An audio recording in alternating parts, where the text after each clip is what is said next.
The strategic problem coming out of the government bench is that they never explain to us what their alternative is, because their burden in this debate panel is quite high. They need to prove to you that you would always ban these internal arbitration courts. On opening opposition, we have the fiat to probably say that we would allow an opt-out. So we would say, if you don't want to do this internal arbitration process, you're welcome to seek third-party people, or you're welcome to seek a court system. We're allowed to do that. But what they need to defend is an absolute ban. So you need to explain to me why third-party sellers on your side of the house, even those that want to have a quick and efficient process where they trust Amazon's ability to navigate this process, must also be forced to go to the public, or also be forced to go to other courts that is going to cost them more time, more money, and more resources. You never do that. Secondly, in terms of alternatives, the first thing is that Prime Minister tells us that they would have public trials. She actually uses the word public in their speech, right? This is important because if it's true that they would push everybody to public trials, then all of the harms that Louisa outlines for you in terms of why Amazon's incentive changes when the court trial becomes public still stand, first of all. And secondly, all the harms that she talked about in terms of court systems being extremely overburdened, likely to be slower, and likely to misprioritize resources on small corporate cases where they could otherwise have been gone to much better cases, still stand. But secondly, let's say what closing opposition tells us, because they say, there's this thing called neutral arbitration that we can do that's not related to Amazon. A couple of things to say here.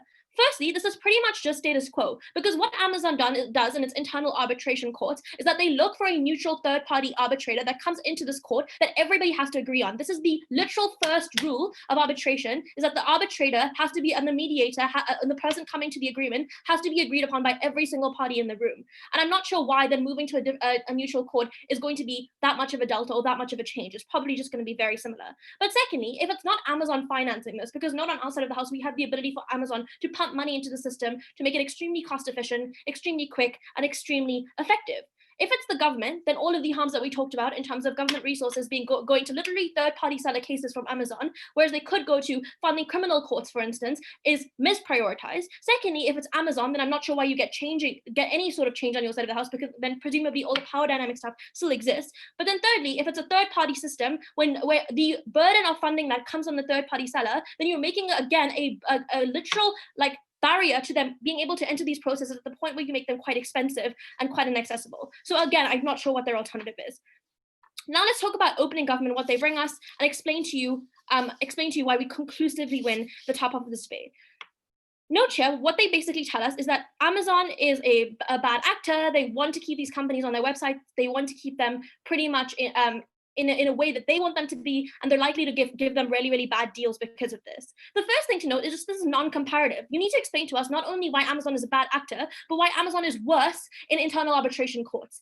Louisa gives you multiple reasons as to why Amazon's incentive changed, because we can agree with you that Amazon is a big, powerful actor. But on what side of the house is their power more likely to yield influence? And on what side of the house is their power more likely to be incentivized to be used? We tell you it's always going to be in a public court. Because why is this true?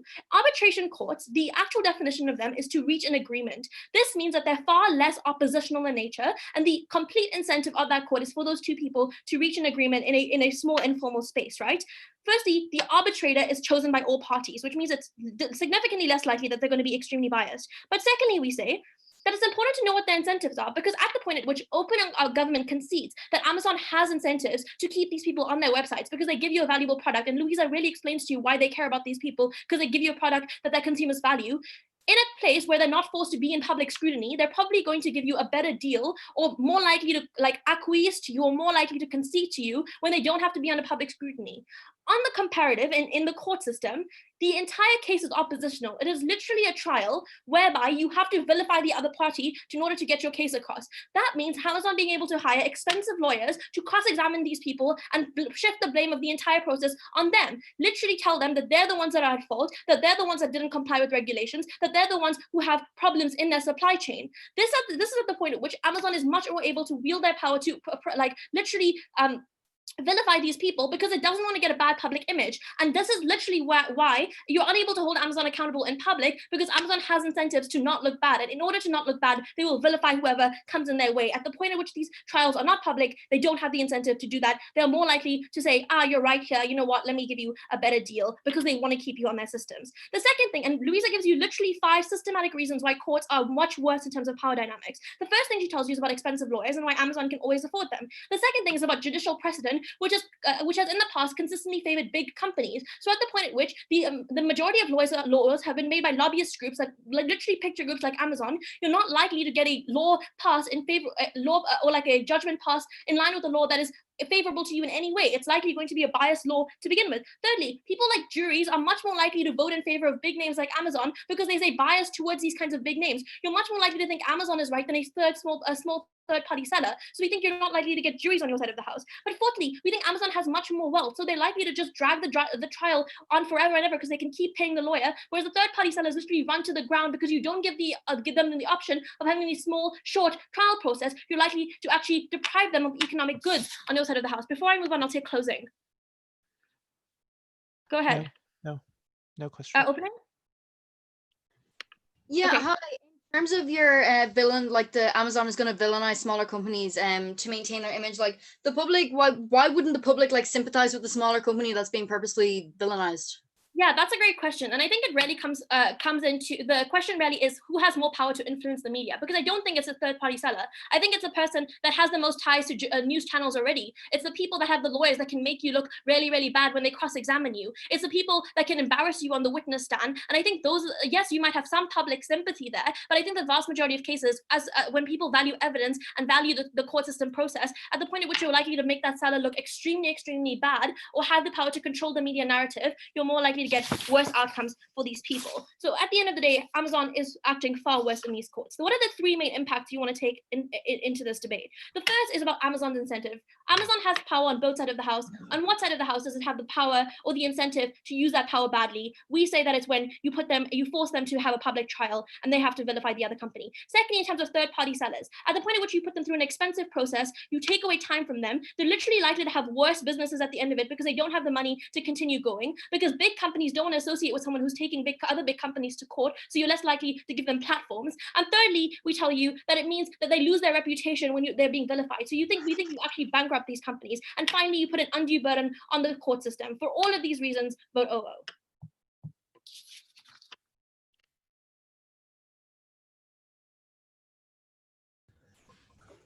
I thank you for the speech, and very happy to call the member of government to open the second half of this debate. Woo.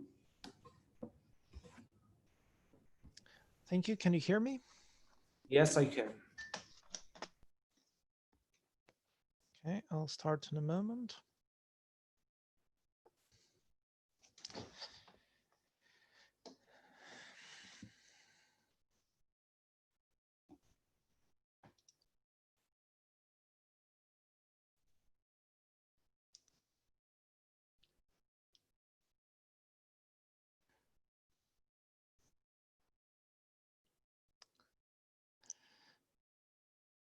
Okay, so dear panel, let us introduce some much needed clarity into this debate. First, I'm going to provide a bit of framing, explaining why Amazon is unique and we are applying the scrutiny to them.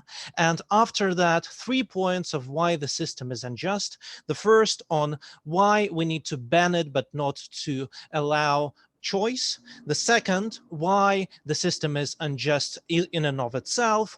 And third, why it is bad because it does not provide public goods. Okay, so we agree with the opening government that there technically exist alternatives for online retailers. However, everyone realizes that Amazon is so big and so much larger than any other alternative in terms of the number of customers and the potential amount of business that they have become a monopoly. But moreover, they are basically a natural monopoly because of the network effect. The more nodes you have in the network, the more suppliers or consumers you have, the more powerful your network is, and that is why nobody can really compete with Amazon. And it basically controls a very large segment of society, even a type of livelihood. Like if you want to build something in your workshop and sell it online, there is nothing else else you can really do if you want this kind of lifestyle and if you want to achieve your dream. Okay, and that is why Amazon has become similar to basically a common carrier. So we believe we need to apply a very high amount of scrutiny to the processes that this company engages with and the type of monopoly power abuse that it engages in. Okay, so why can't we allow Amazon arbitration as an option? Because if it exists as an option, it will not be a true choice for the vendors. Why? Because of two reasons. Because of power imbalance with the Amazon, because Amazon is a very large company and also controls their livelihood, that they can like retract at any point through their algorithms, where you're still on the website but nobody can find you because you're at the 10th page of the search results. Okay, and the second is because of the legal team that the Amazon has and the way they push you when you go onto the platform to go into Amazon internal process. And that means that it will not be a free choice for vendors to choose Amazon arbitration. So why Amazon arbitration is bad? Opening a position tells us that, oh, Amazon wants to make their vendors happy. Okay, you know, the basic nature of dispute is when two parties don't agree about something and both want the same thing. In any type of dispute, a more powerful party is incentivized to use any means available to it to take what it wants from the weaker party. There is no additional incentive for Amazon to not do that when they control the arbitration process completely, because if there had been, there would have not been any arbitration. If Amazon wanted to make their specific vendor happy, they wouldn't need arbitration because they would have acquiesced to what the vendor wants. POI. Your opening tells us that they still have reasons to want to have these people on their websites for whatever reason your opening tells us. If this is true, why is it not preferable that the system is one of finding agreement than of one of being I understand your question. So Amazon can make it still worthwhile for you to do that because there is no other way for you to do that. But Amazon can make it unjustly worse for you than it should be. For instance, if you don't like online debating, but there is no other debating available, you will go to online debating. That doesn't mean that it is just to force everyone into online debating, and that's what you are proposing. So what is bad about Amazon arbitration? First of all, it is partial. Why is it partial? Because they control the company that does arbitration. Yeah, they are going to tell you that it is neutral, but they are paying for it and they are choosing the company that does arbitration. And if Amazon is unhappy with that company, they are free to change it. And even if that company tries to stay impartial, their relationship is with Amazon. They see Amazon representatives every day. They're going to build the relationship. While if you have impartial arbitration, those impartial arbiters have an incentive for everyone, all the public, to know that they are indeed impartial and they will solve the dispute justly. So they need to please all the parties to the dispute when all the parties make the decision, but not a single party. Second of all, Amazon arbitration involves very poor procedures and no due diligence whatsoever. You face delayed responses from them. You face no proof from Amazon that they have indeed heard your case, and that they can get away with it because you are forced into this kind of arbitration. And we believe that any kind of dispute solving procedure is much better. You are out of order and have been for 20 seconds. So any other kind of dispute resolution procedure would have been better, because there are low-cost types of arbitration. There are companies that offer services for very small fees and that are also very efficient, that you can come to and that you can include with in your Amazon contract. And why is this terrible for the society as a whole?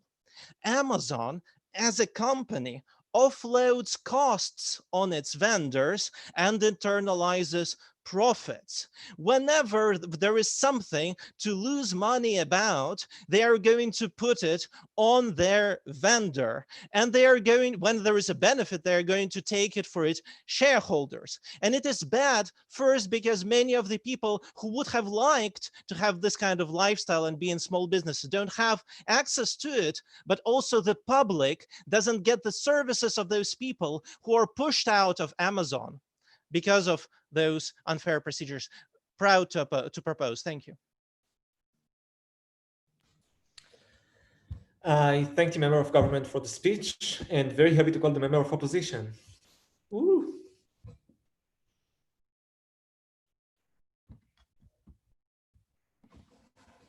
Do you hear me loud and clear? Yes. Okay, I need just a moment.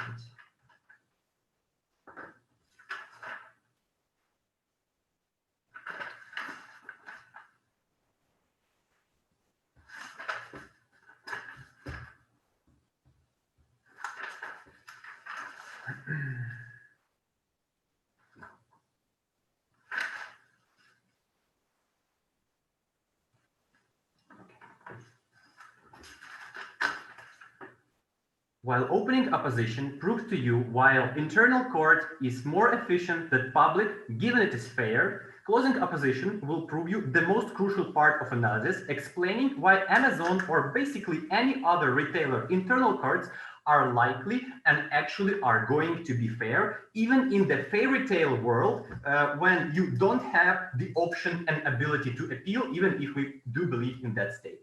First of all, in my line of extension, I'm going to prove you extensively why Amazon is the most interested party for all these disputes to be resolved fairly, even if those disputes are not in the interest of some particular cases for Amazon. Before going to that, few points of rebuttal for the closing argument.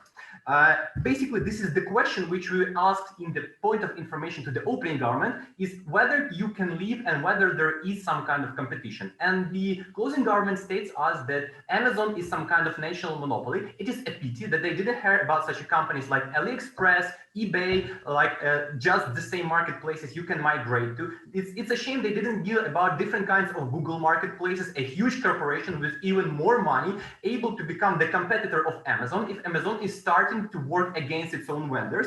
Therefore, we do believe that this case is not a huge monopoly, and there are lots of other transnational corporations who are basically going to that. Second of all, talking about the point of dispute, right? We have to understand that what kind of disputes might there be. It might be disputes when your page or your account is blocked because you have violated customers' rights, right? Or you are uncompetitive towards other customers, or you are doing something wrong, which is for you are breaking the rules which you have previously was entrusted to do. Therefore, we have to understand that lots of those disputes mainly might not be in the interest of Amazon, but they might be in the interest of the competition, which is basically being represented in those rules. The alternative which is being provided to us by the closing government is that you can come to the other parties which will be as efficient as Amazon, but the problem with that in order for this place being taken into those parties, you have to take into account one option. First of all, they are profit oriented, therefore those companies would like to have more courts dealt within those companies, and that's therefore while interested that Amazon will agree to solve their problems and their issues within those companies, they are more likely to be pro-bias forward to Amazon. Therefore, basically, if you are going from public courts to the private companies, which is all just like Amazon profit oriented, you're basically mitigating all the stuff which is being brought to you by the opening government. Coming to extension points of our extension, we have to understand that when we're talking why the Amazon is so incentivized to be fair on these disputes, we have to understand that every single action of Amazon as a public company is being under a huge scrutiny and a huge patience from all the parties around them.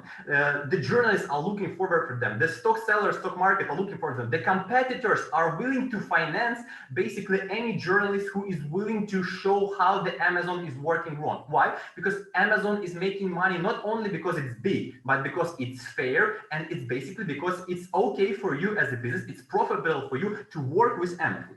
Therefore, we have to understand that in these cases, if those cases when you commit those acts of unfair justification and basically treat those companies unfairly, and we do believe that sometimes Amazon basically in those courts takes decisions which follow the interests of the customers, otherwise that wouldn't be no courts, right?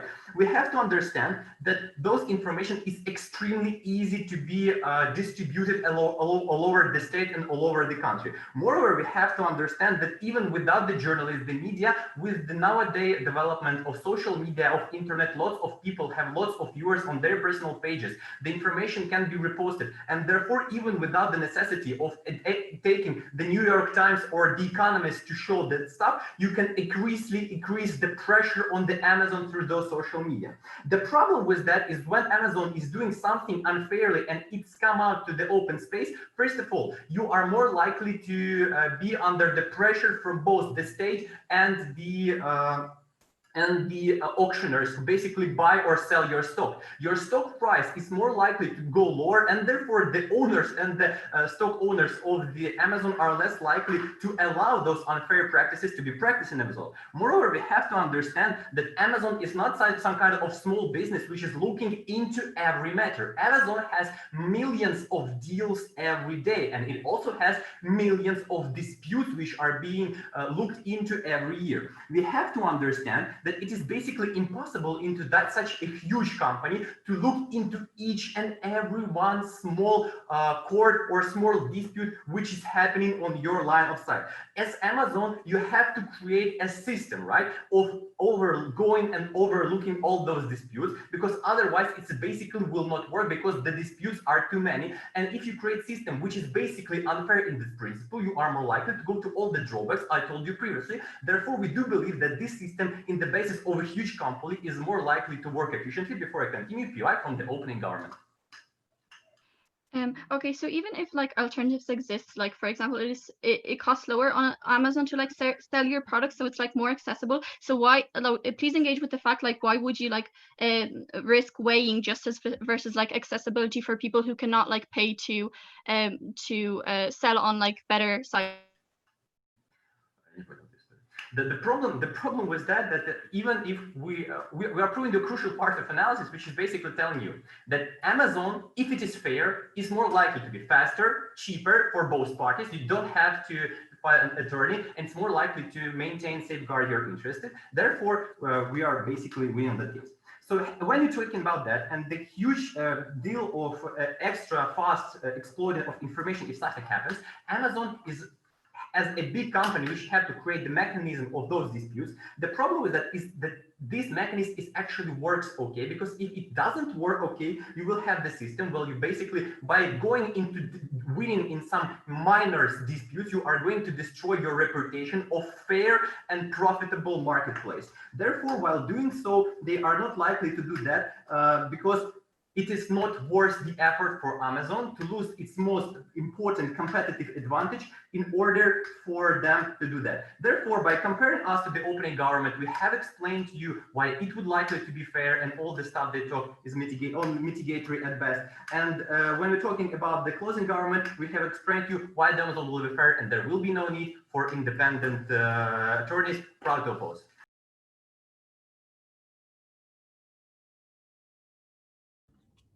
I thank the member of opposition for the speech, and very happy to call the government whip. Woo. Great. Thanks a lot. Can you hear me? Yes, I can. Great.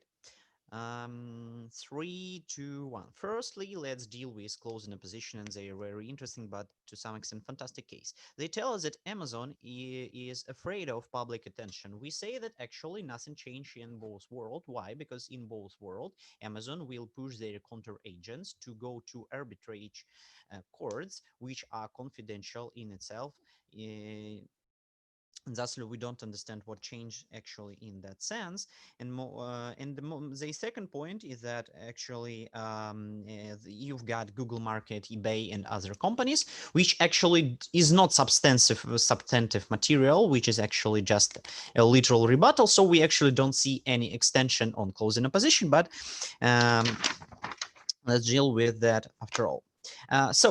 First of all, on open opposition case about public courts and their inefficiency, we tell you directly on POI, and we hear it on PM speech, that arbitration, there is nothing changes. Why? Because it is still available for Amazon to go to impartial but still arbitrage courts, which is efficient, which is fast, and so on and so forth. But what we tell you on closing government is that actually those courts are very inefficient in sense that they are unjust and they are partial in favor of Amazon. So let's deal with actual clash versus debates, not public courts against arbitrage courts, but impartial arbitrage courts and partial arbitrage courts of Amazon. What we hear as advantage of Amazon courts, they or give us actually. This is specialization.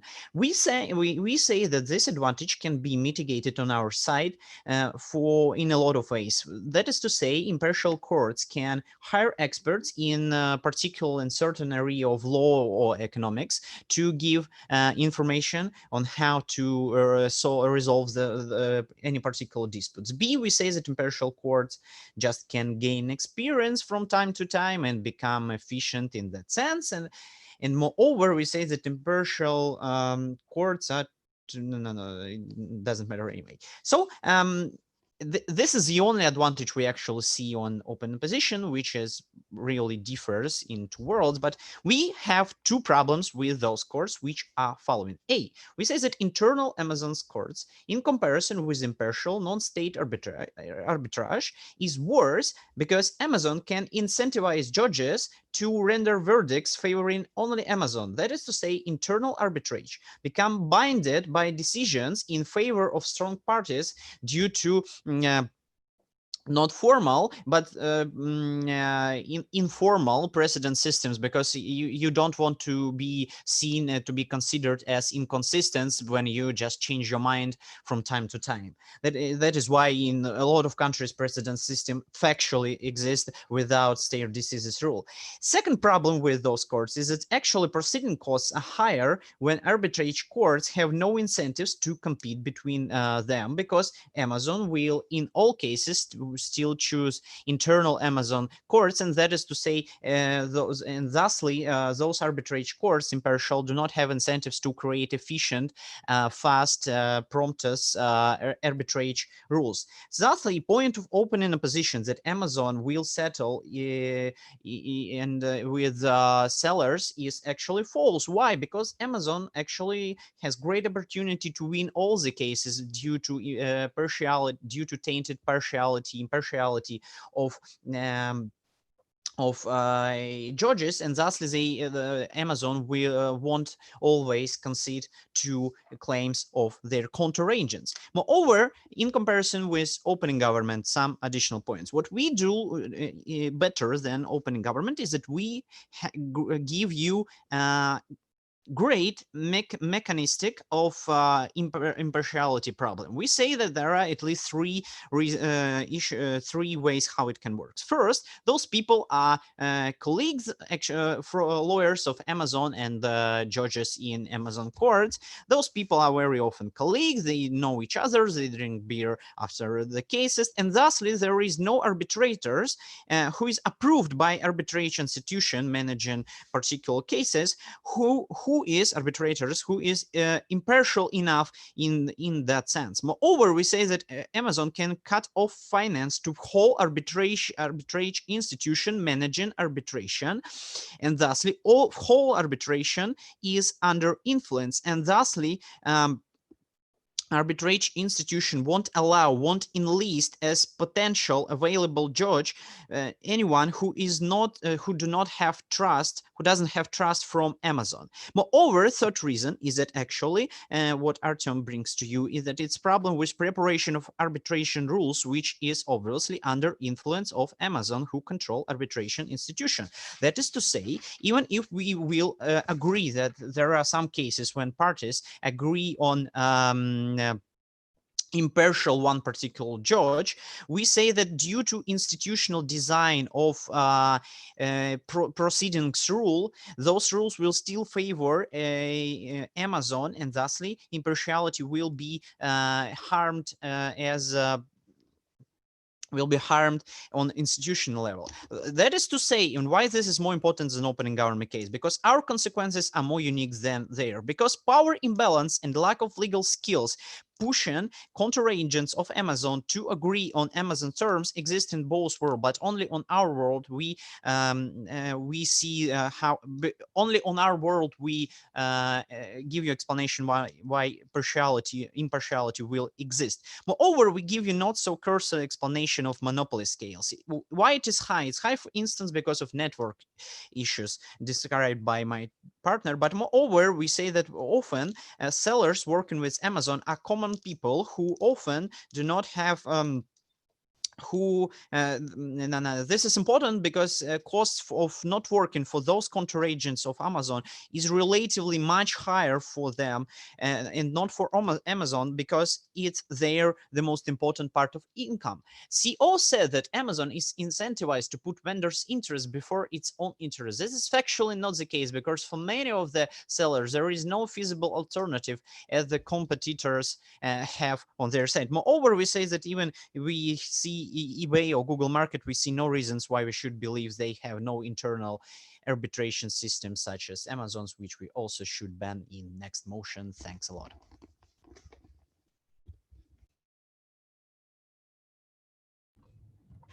I thank the government whip and very happy to call the opposition whip. Woo.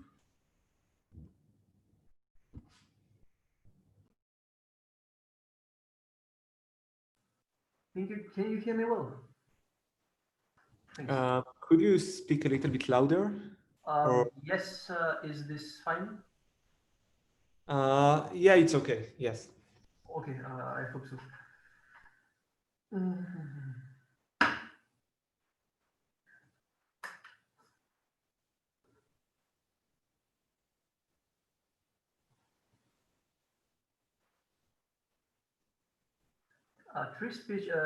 Three things in my speech.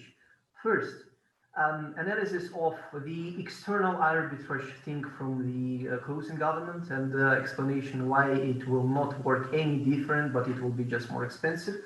Number two, analysis of what is justified to interfere and what is legitimate for the state to interfere in terms of the cooperation of two businesses, because we're speaking about two businesses, a big one and a small one.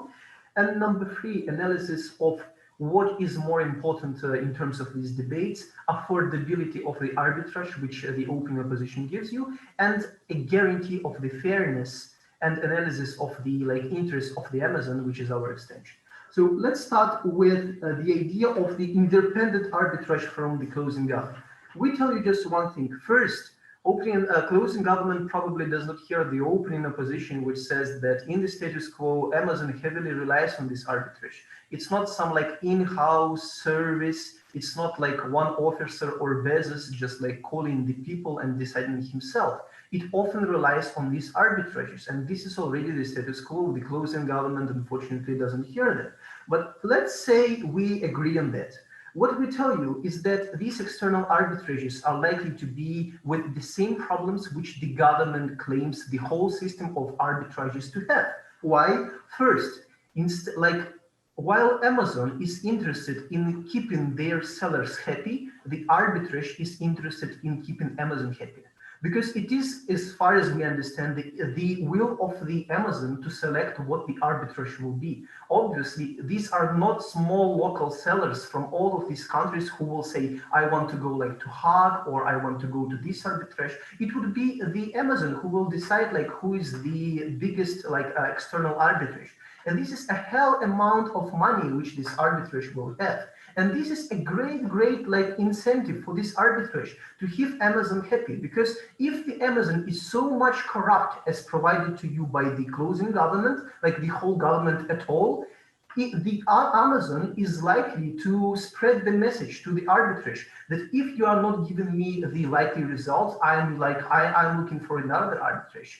And if you think that this is unlikely case of the corruption, you can look at the case of the Big Five, which is now the Big Four, and like one of these Big Five auditors got completely corrupt. I think it was called MacArthur or something like that. Like it happened just 40 years ago. So there is an incentive from the Amazon to keep the arbitrage under its control, if we believe to the case of the government line.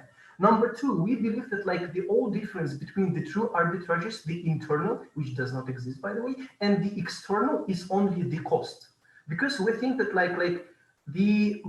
if the Amazon is keeping the internal arbitrage, probably it is less expensive. And if it would be the less expensive external arbitrage, probably the Amazon will have to find money for that somewhere. And if the Amazon is looking for money, it is likely to increase the prices of the items, or it is likely to negotiate on even worse terms of cooperation with the vendors. Therefore, like you have even more problem for the vendors in the case of the external arbitrage. That's the only difference. Number two, to second point of our analysis, what is fair? And at this point, I would like to go to the example of the closing government. The closing government tells you, like, imagine that you have a shitty debate organizer and conventor. Like, is it fair for this person to organize or organization to organize the debate? We tell you that like if your debate organization is really shitty, then people are probably like leaving to you and looking for the alternatives. In the terms of the market, it is called creation of the request from the market. And when you have a request, you will have another proposition which will tell you like, hey, my debates are very good, go to me. And we believe that people will go there because people don't like shitty debates. And if there is like a possibility to get more people to have like great debates, we don't understand why the Amazon will provide a better service. Number two, like the Amazon is interested to making the maximum profit, and that is possible only if you have the most number of people who are like going to you. If you have few vendors, and we believe like the vendors will go from Amazon if it is shitty, like the scale, the number of proposition from the Amazon will reduce. If you have reduced proposition, people are not shopping on your website. If they are not shopping, the amount, the scale of the sales decreasing, and you have to like, you cannot enjoy the very few, like very low prices on logistics, because the lower your expenses are and operations are, the higher are the prices on the logistics. All of this analysis was already on my tenant, and just like in one sentence, it means like the Amazon will screw up if like it keeps the sellers unhappy. So we tell you that like what is justified. We tell you that if the sellers believe that it is justified, believe that like all the marketing, all the sales which Amazon provides to them is worth for that, we do not think that we are justified to tell the sellers that it's not you to decide what is just. We believe that sellers are capable of deciding for themselves. Maybe a point from the opening government. Okay, no point from the opening government. So we tell you that if the sellers are not leaving the platform, it means that it provides them with the unique benefits in terms of the sales, geography, coverage, proposition, etc. If they believe it is justified, we believe it is justified for us as the seller. Because surprise for the closing government, anti-competition legislation still applies to these people. Like, the antitrust competition is still there, and if they are like violating the legislation on non-competition, the Amazon will suffer. So if we are making sure that this minimum level is as followed, we believe that we can rely on the judgment of the sellers themselves. Now comparing with the opening opposition. Opening opposition tells us the court is very expensive and it is additional burden on the court. Well, in most of the countries, like you pay the court fee, so it's not about taxpayers' money. And in most countries, like criminal court and civil court are divided. But let's not think about that. The difference is the opening opposition gives us this court is more accessible. My teammate tells you this court administrative procedure in the Amazon is fair. We tell you that if the procedure is unfair, it doesn't mean how much it is accessible. It doesn't mean that the general court is more accessible. What is more important is that you can get justice in this administrative procedure. You do not get that on the opening opposition, you get it here. Therefore, please vote CO. Thank you for a wonderful debate. I thank the opposition whip, and I thank you everyone for the debate. Please leave to the lobby, and we'll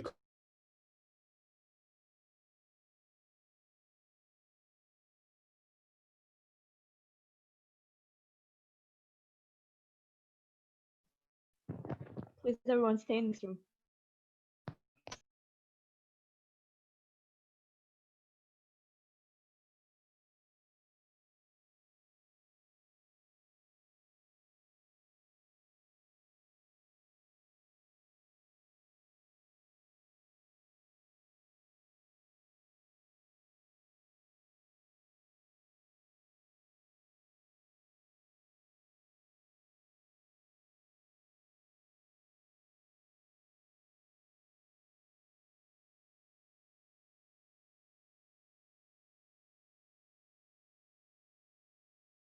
The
Hello, we're back.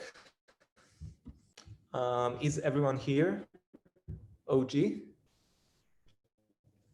Yeah. Yeah. Great. OO? Yeah. CG? Great, I see you have written in the chat. And CO? Yes, we're here. Great. So thank you everyone for what we thought was a very good debate. We came to a consensus decision, and by the end we thought the first very clearly goes to opening opposition.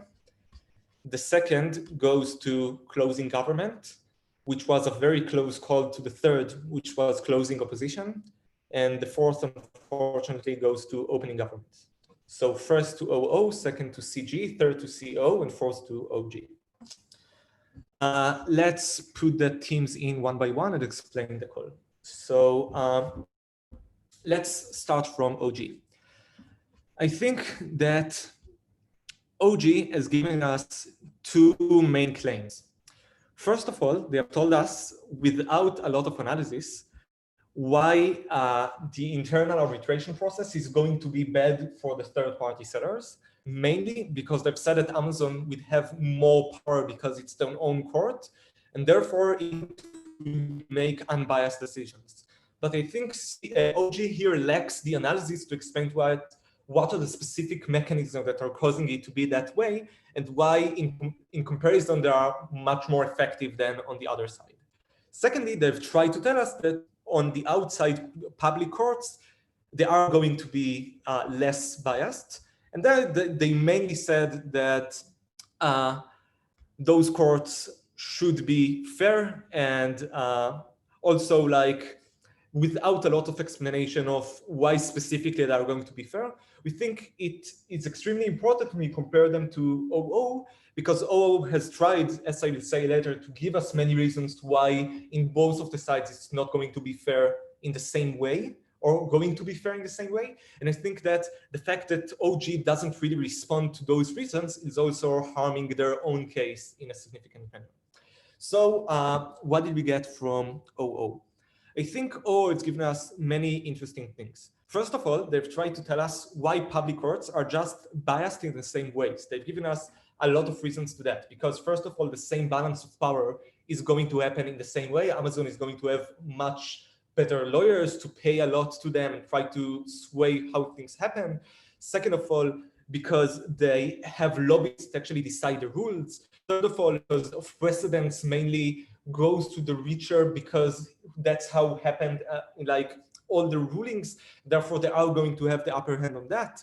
Fourthly, because we think that they have shown to us why Amazon has much more sway on the media, and therefore they would have much more power to go and show that actually the small companies are wrong. And therefore, we think that all in all, they've shown that at least Amazon has the same sort of power within the outside court that it might have in the inner court. Just that, like, even if we buy OG's case to the full extent that Amazon completely decides what happens in internal courts, we still think that O is giving us enough analysis to show that there is no big delta to that within the public court as well. And therefore, we don't have any reason to do OG's case in that debate. But more than that, we think that OO is giving us two other arguments that are extremely important to show why actually those things are worse and not just equal. First of all, because of the extra cases that come to the public courts, and therefore those things are going to take a lot of time and a lot of money and a lot of energy from those small sellers, which means that first of all, many of them are not going to go into this arbitration from the starting point, and second of all, that when they get to probably the same position at the end, they are going to be in much worse financial position, and maybe to take them off of business, just hurt them significantly, which doesn't happen in the other case, because in the other case, Amazon has the incentive to take the money on itself and make the process much more faster and efficient. And therefore, we get many bad things that happens to most of the people that go to those public courts, which is very bad. Secondly, they've told us that it's going to make those public courts to be much more packed, and therefore, like other people who have cases within those courts are going to take much longer and affect them as well, which, although we didn't think it applies to criminal cases cases, because we do think that it's probably separate courts, we still think it's probably true to other like corporate cases, which is effective if we do get like the same results in both sides of the house.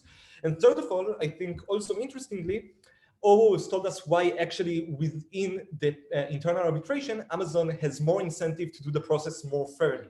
Because Amazon do have also the incentives of the sellers in mind, but these incentives in being overridden by Amazon's incentive to have like a good PR when it's being discussed publicly. Therefore, Amazon will be able to like come to agreements much more easily on the inner courts, which it couldn't do on the outer courts, because if it will admit that it's done badly on the outer courts, it will have bad repercussions on Amazon, and this is comparatively different. So all in all, at the end of the opening house, we do think that O has shown us why actually the public courts is going to be less fair than the inner courts, and also why there are many other external bad things that happens from people going to the public courts and not going to the inner courts. So O wins over OG. Any questions on the opening house? Great. Let's talk about closing government. I think closing governments are doing some very interesting things and do have good analysis. I think, like, before going into the specific case, I think the main problem with closing government is that they are not really responsive and comparative to what we got already from OO. So at the best case scenario of CG, we do get that the cases within the Amazon inner court are bad, but we don't know why they are more bad than what happens in the public court as OO as already characterized, or how to weigh in and do the comparative between the less justified rulings to all of the other external things that happens within OO's case, such as people spending a lot more money or not doing the, not going into the process from the first place because they don't have enough money to do things. And this is the main reason why OO beats CG. But what are the things that we do get from CG?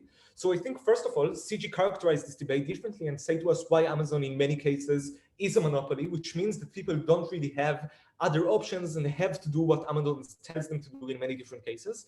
From that, they secondly prove to us why OO's characterization of we can have both, we can have both options, that we shouldn't ban it, but allow people to choose what they want, doesn't really work, because Amazon have the power, if people have choice, to sway them to go into the inner rulings and not go outside.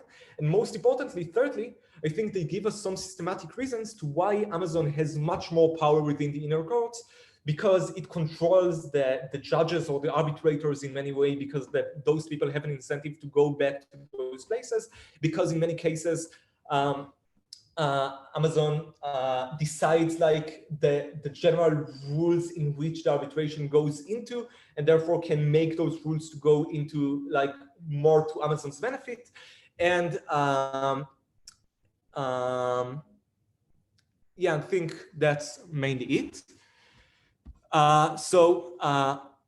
Okay, so I think that, like I've said before, that does show to me that Amazon probably, and also they tell to me that like in those specific cases where they come to the disputes, in many cases, Amazon do have different incentive than the third party sellers as OO claims, and therefore they won't always go to their side as OO claims. So by the end of this case, I am more convinced that Amazon will have power with actual analysis, or at least with much more analysis we got from OG, to show why specifically in those cases Amazon will have much more power. But I do think that still CG didn't compare it to the kind of power such as precedents or the lobbies that OO discussed in the public courts. And even if they showed us that those things are more impactful, maybe OO's case is just enough impactful so still no good rulings will come outside. And I don't think that this comparative was made in CG's case. And more importantly, I don't think that they compared to the impacts of like the damages that are happening to the third party sellers when they go to outside courts. So this is why CG loses to OO. CG's win over OG, because I think that on the most important issue that OG has tried to prove, which means like why Amazon has much more power over those inner courts, CG has given me much better analysis than OG, and also responded much better to OO's cases, such as like the fact that we can just let them have choice and not to ban these things completely. And they think that those reasons are enough to show why they're over OG. Any questions on CG and talk? Ido, can we please ask you for personal feedback if possible later? Yeah, sure. If I have the time, I'll try to do it quickly, but maybe it's just better if you approach me on Facebook or on private messages on Discord or something like that. I will be probably available this evening to answer you. Perfect. Thank you. But now let's talk about CO because we